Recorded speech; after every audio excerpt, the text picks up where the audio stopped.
Hello everyone. So over the weekend I was able to see Insidious The Red Door. So this is the conclusion to the Insidious horror anthology, which has been going on for, I believe, the last at least 10 years, at least about 12, 10 to 12 years if I remember correctly.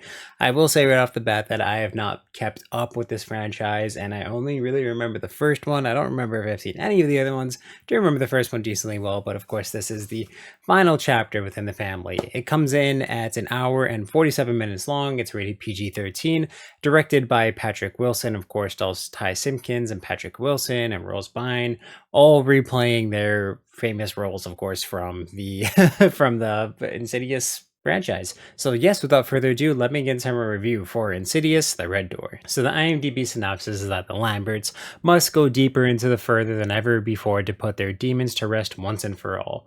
So how this movie really starts, and I'm trying not to go into spoiler territory here, but again, too, I don't know what the previous movies showed, and at least I don't remember because I can't remember the last time I watched one either than the first one.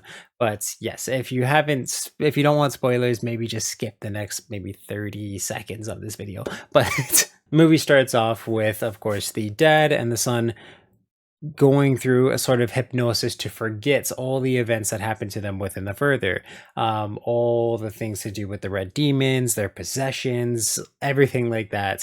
It gets wiped out of their mind and now they go to live a new life. The son is college age, so he goes to college and he starts painting, but he starts painting basically demonic things, and he starts painting the future events that turn out to be, again, to horror for a lot of people.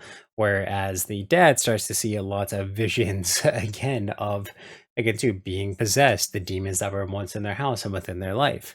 And I will say that a lot of this really just was very predictable in terms of when it was going to scare you, how it was going to scare you. I didn't find anything to be visually stunning like it was within the first Insidious film.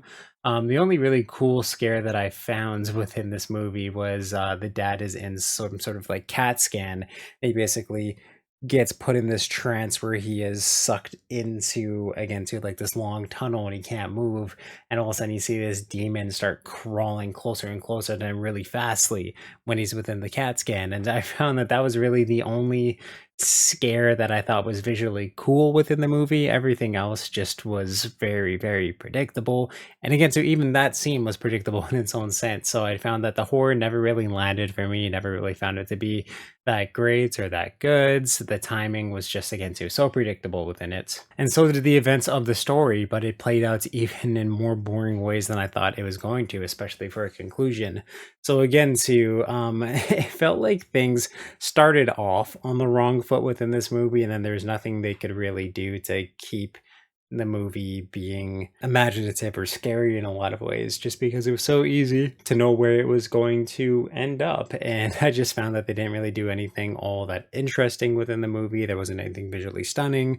A lot of the characters just come off as very selfish, which is very tough to get into their characters because of. And again, too, I didn't really find that this movie gave any sort of good climax to the demons, to the Red Door, to the further.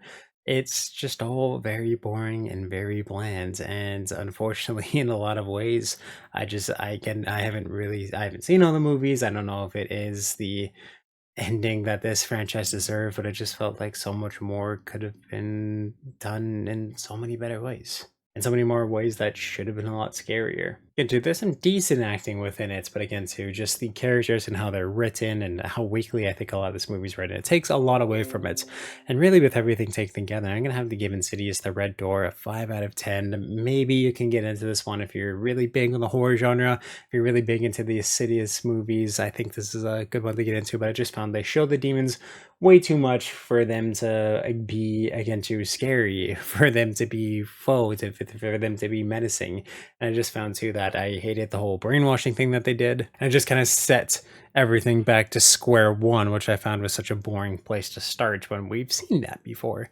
So yeah, it was just really hard for me to get into this one. But if you've seen Insidious The Red Door, please let me know what you thought about it in the comments down below. And of course, if you like this review, definitely give it a thumbs up. And you can check out everything I do on this channel through replies down below, and I'll link some on the top here for convenience sake. Thank you for subscribing and turn that little ringer on so you know when I upload new videos. And yeah, just awesome, guys.